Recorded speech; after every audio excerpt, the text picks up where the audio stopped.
నాయన ఎంత ధర్మానికి నిలబడ్డావురా, నువ్వు మోహనాస్త్రం ఉంది కాబట్టి నేను పడిపోదును, కాబట్టి నీ చేతిలో ఓడిపోయానని పుత్రాది చేత్పరాజయం, నా శిష్యుడితో చేతిలో ఓడిపోయిన సత్కారాన్ని పొందాను నేను.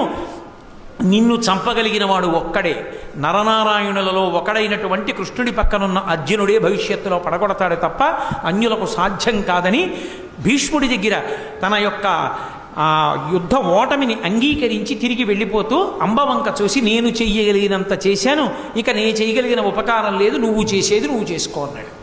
ఈ జన్మలో సాధించలేని దాన్ని వచ్చే జన్మలో సాధిస్తానని. ఆ తర్వాత మళ్ళీ పెద్ద తపస్సు చేసింది, సుబ్రహ్మణ్యేశ్వర స్వామి వారిని ఆరాధించింది, పరమశివుడు ప్రత్యక్షమయ్యాడు, మగపిల్లవాడుగా పుట్టింది, ఆడపిల్లగా మారింది, శిఖండి అయింది.